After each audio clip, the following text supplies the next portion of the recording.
essa também organização terrorista que invade propriedades, destrói, põe fogo, faz mal. É a maior alta, Henrique, das invasões de terra, o Abril Vermelho, é toda essa lógica aí que é alimentada por um partido que muitas vezes ignora o produtor, ignora a fome, ignora todas as dificuldades. O agro precisa ser defendido. Infelizmente, o nosso presidente, em muitos momentos, é ativamente um inimigo do agro, que alimenta esse país, que põe comida na mesa, que dá emprego, que é a nossa maior potência tecnológica, criamos tanta coisa em tecnologia e vai nessas narrativas que fazem o nosso produto lá fora muitas vezes não acontecer na mesma proporção. Então, por favor, se poupe, não fale que o Lula não é inimigo do agro. O Lula não é inimigo do agro e eu defendo essa pauta aqui. Você critica erroneamente a questão do MST e outros movimentos de terra que defendem a questão da reforma agrária, que já foi feita em muitas potências, inclusive nos próprios Estados Unidos, em vários países da Europa. Uma reforma agrária que deu certo. A França fez reforma agrária. Você precisa fazer. Claro que deu, poxa.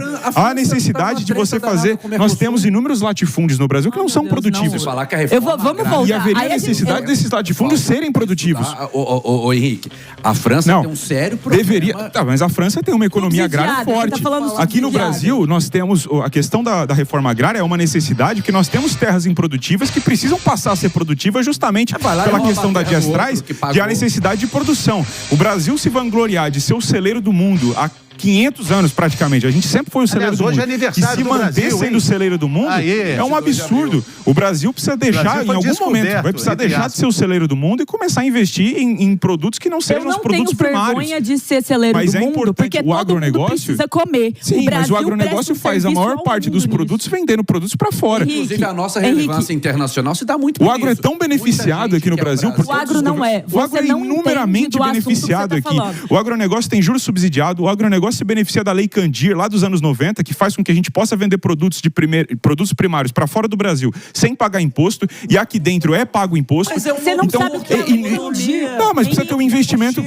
Olha em algum momento você precisa fazer investimento para que deixe de ser o agronegócio e passe a ser indústria. Se o governo não incentivar o motor do nosso país, o combustível da nossa economia, ele vai incentivar. Ele não incentiva. O quê? O que ele faz é simplesmente virar pro cara que gera emprego, que paga imposto, que paga taxa e fala: ó, o seguinte, o benefício que existe aqui é o mínimo que eu posso fazer para você produzir. Agora, você dizer que o governo do PT é um grande aliado do agro, vai lá no agro perguntar se eles concordam. E vou além. O exemplo do Henrique foi a França. Olha a França, a gente tem que se inspirar na França, mas ele está criticando projetos que olham para o agronegócio. A França subsidia muito o agro deles. Eles são competitivos às custas do nosso produtor, que não tem os mesmos subsídios, os mesmos auxílios, o mesmo respeito. Tenta pegar um vídeo do Macron ou de qualquer presidente, aí, qualquer líder francês falando mal do agro deles. Você não vai achar isso. Agora pesquisa vídeos onde o nosso agro é atacado pelo presidente Lula. Você vai achar vários. Lá é respeito, é tratamento, é entender que a carne que aparece no seu prato, ela não... Uau, uma varinha de condão, Alice. Não, ela é fruto do trabalho, ela é fruto da labuta de alguém que acorda 5 horas da manhã, às vezes, para ir ordenar a vaca, para ir tirar leite, para fazer tanta coisa. E não é só o agro grande, não. Que você quer falar aí esse agrobusiness, a gente precisa falar também do pequeno produtor, que é muito afetado, que tem dificuldades, que os juros estão altos, que o seguro da terra hoje está numa dificuldade gigante. É o produtor lá do Rio Grande do Sul, que até hoje está passando necessidade e que tem condições muito difíceis também por conta do governo federal. Então, assim, Henrique, nos poupe. Pessoal, esse vídeo está interessante, não saia daí. Porém, eu quero aqui, meus amigos, antes de mais nada, agradecer a cada um de vocês pela sua participação, pelo engajamento, pela audiência. E ficarei muito grato também se você puder deixar o seu like, compartilhar esse vídeo para mais e mais pessoas, tá bom? Fique comigo até o final, para que no final também você faça a sua análise e deixe nos comentários o que você acha de tudo isso. Ô Henrique, às vezes parece que o presidente fala como se não fosse ele o presidente, como se não tivesse o impacto que de fato tem uma fala dele. Eu não vejo dessa forma. Acho que ele fala realmente como presidente e ciente do que ele está falando.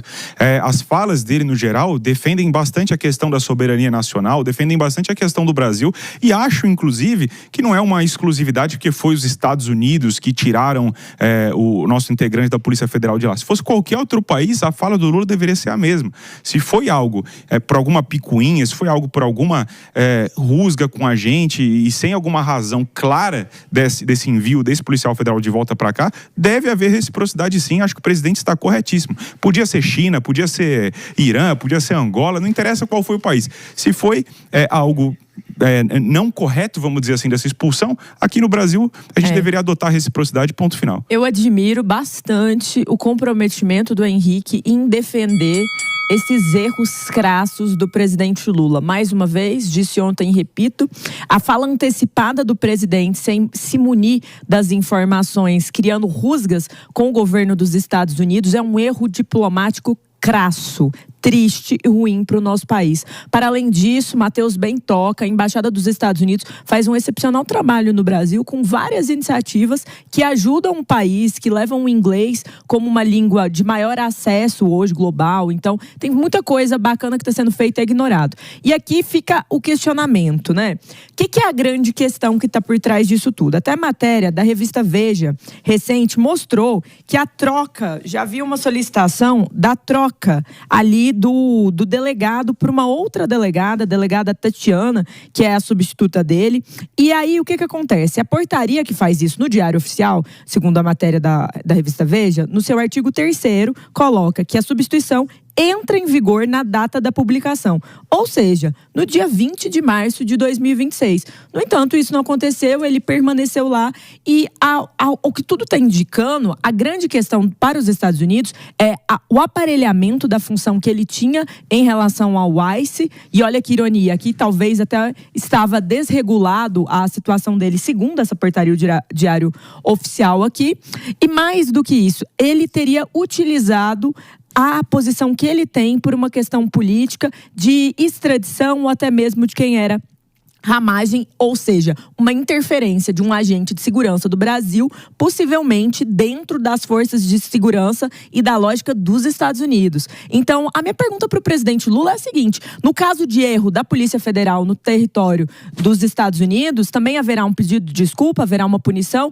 Como que é essa consequência? Porque pouco se fala dos erros que podem ter sido cometidos pela autoridade brasileira em território estrangeiro, ferindo a soberania dos Estados Unidos. Porque a grande questão é o uso do ICE. Mais uma vez, quando o Ramagem foi detido, ativamente, o diretor da PF, Andrei Rodrigues, ele foi falar que isso se tratava de uma parceria, que haveria um processo de extradição. Essas informações não se mostraram factuais, porque o que aconteceu foi o Ramagem ser até mesmo liberado. Então, há muitas perguntas aqui. Talvez o presidente Lula devesse ter um briefing, conversar com sua equipe, ter as respostas antes de dar entrevistas e ameaçar nações estrangeiras. E é muito diferente ser os Estados Unidos. Em relações internacionais, você também tem que ter essa jogada, né, Henrique?